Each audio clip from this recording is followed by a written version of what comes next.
लेकिन ये बेटी वक्त आने पर दुर्गा भी बन जाती है और एक कठोर रूप में बहुत सारे ऐसे निर्णय लेती हैं जो देश को भी चलाती हैं और आसमान में भी उड़ती हैं। तो कभी दुर्गा बनती हैं, कभी काली बनती हैं और कभी ममतामयी मूर्त बनकर अपने परिवार का लालन पालन पोषण करती हैं और एक बच्चे के लिए ममतामयी छांव बनकर एक दरख्त का निर्माण करती हैं। तो ऐसी इन बेटियों के लिए, इन माओं के लिए, इन नारियों के लिए जोरदार तालियां बजाइए। और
प्यारे प्यारे लेकिन हैं थोड़े से भी कच्चे। तो कच्चा घड़ा है जैसा इनको सांचे में ढा। अभी तो मुझे हाथ लगाना है बस। भारत माता की मुझे लगता है चाहिए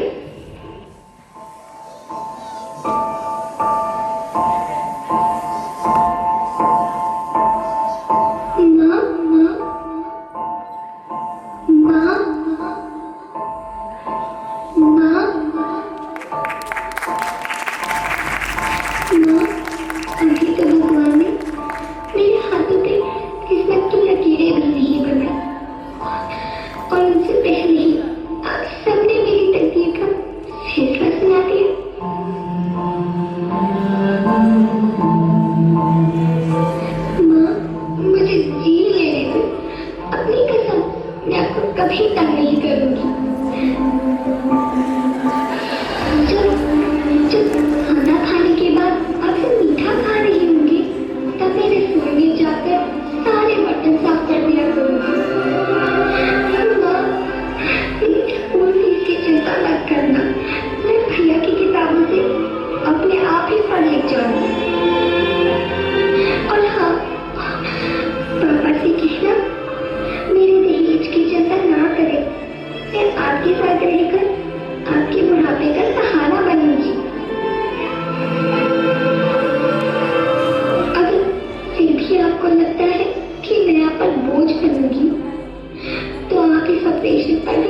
सावित्री,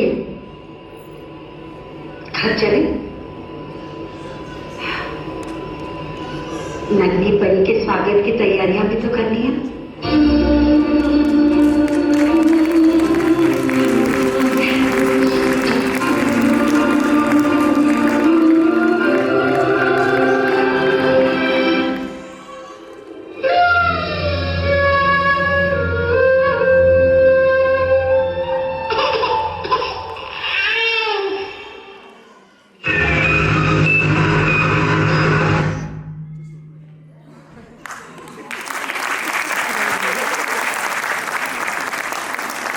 चीज को एक पॉजिटिविटी के साथ लेती है कि ये है, तो इसके भी माँ, बेटी और बहू के रूप में भी वो एक पहचान है अपनी।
इतने बच्चों में से अगर वो अपनी मस्ती में ही, तो एक ऐसी कहानी।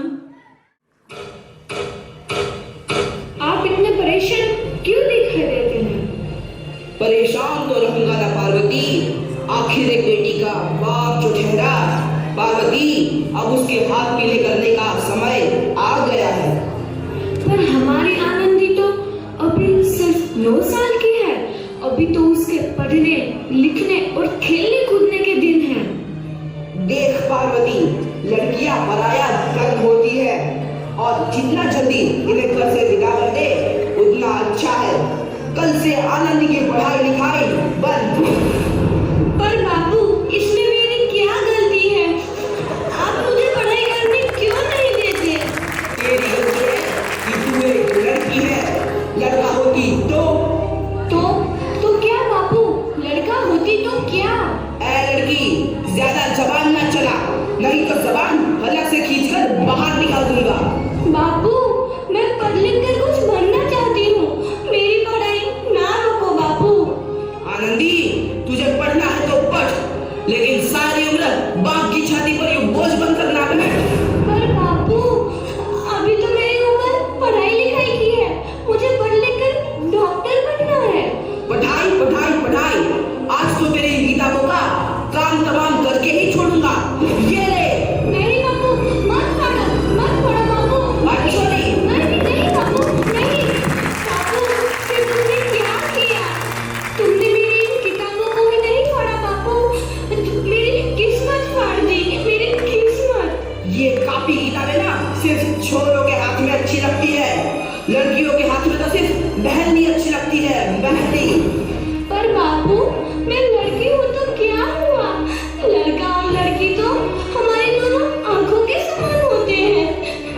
चुप कर आनंदी, और यह एहसान मान कि अब तक जिंदा है तू। कहीं बचपन में गला दबाकर मार दिया होता तो यह तेरी बकबक नहीं सुननी पड़ती आज। पर बाबू, मुझे तुम्हारा अच्छा ना लगे है। देख छोरी, जितना जल्दी हो तू चूल्हा चलाना सीख ले, उतना ही अच्छा है तेरे लिए। और हाँ, तेरा ब्याह तो होगा, वो भी कल के कल। अपना जीवन है तुम्हारी यही कहानी। आंचल में है दूध और आंखों में है पानी। मुझे माफ कर दे बेटी, तेरे बापू के जिद के आगे मेरी एक न चलेगी। माफ कर दे बेटी, मुझे माफ कर दे। इस प्रकार मात्र 9 वर्ष की छोटी उम्र में आनंदी का विवाह गोपाल राव जोशी से हो गया। बाल विवाह एक सामाजिक कुरीति है और इस कुप्रथा का शिकार होना पड़ा आनंदी को। 5 वर्ष बाद आनंदी 14 साल की हो गई है। उसके घर एक शिशु ने जन्म लिया है। देखते हैं आगे क्या होगा। देखिए ना, इसे क्या हो गया है? इसका माथा तो अंगार की तरफ तक रहा है। इससे तो बहुत तेज बुखार है। आप बिना कुछ भी बोलते हैं, दीजिए मुझे। माधव, जल्दी से वैद्य जी को बुला के लाओ। जी, अभी बुला के लाता हूँ। ये तुम क्या कर रही हो आनंदी? भगवान की विभूति लगा रही हूँ। बस करो आनंदी, ये सब अंधविश्वास है। अरे आप यकीन तो कीजिए, भगवान की कृपा से इसका माथा ठंडा हो रहा है और बुखार भी उतर गया है ना बाबू? देखिए, दीजिए मुझे। उठो बाबू, आंखें खोलो, तुम्हें तुम्हारी माँ बुला रही है। आंखें खोलो, देखिए ना इसे क्या हो गया है। आंखें भी नहीं खोल रहा। आंखें खोलो बेटा। आप चुप क्यों है? आंखें खोलो बेटा, आंखें खोलो। आनंदी, हमारा बेटा कभी आंखें नहीं खोलेगा। नहीं, ऐसा नहीं हो सकता। मेरे बेटे को मुझसे कोई नहीं छीन सकता, कोई नहीं छीन सकता। पागल मत बनो आनंदी। माधव,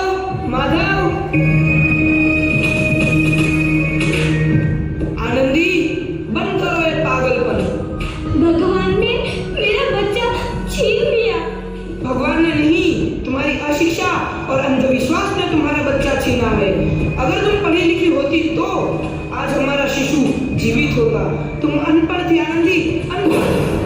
नहीं, अब मैं अनपढ़ नहीं रहूंगी मैं अनपढ़। मैं पढ़ूंगी ताकि कल किसी और आनंदी को इलाज के अभाव में अपना बच्चा ना खोना पड़े। शाबाश आनंदी, और यही तुम्हारे अपराध के लिए प्रायश्चित भी है।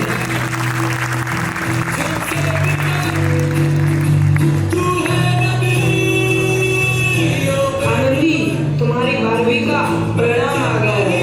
तुमने पूरे कॉलेज में प्रथम स्थान अर्जित किया है।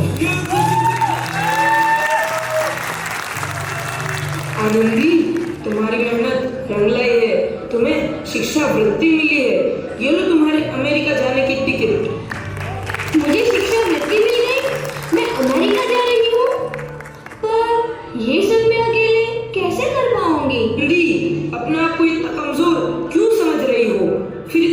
पढ़ने लिखने का क्या फायदा? तुम अभी गवार की गवार नहीं हूं मैं अब गवार।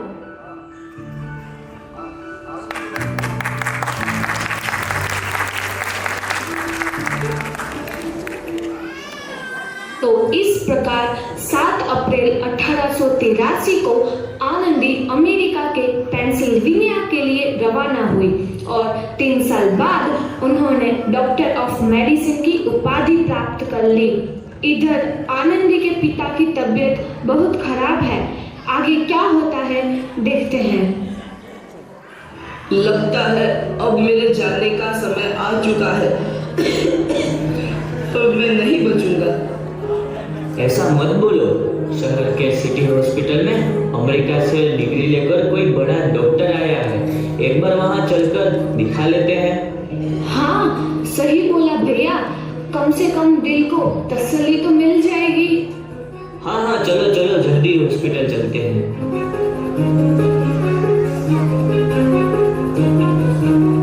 इस मरीज की हालत तो बहुत ही खराब है। कोई चमत्कार ही इसे बचा सकता है। ऐसा मत बोलो भाई, डॉक्टर साहब कब तक आ जाएंगे? लो आ गई डॉक्टर मैडम। डॉक्टर मैडम जल्दी देखिए, मरीज की हालत बहुत ही खराब है।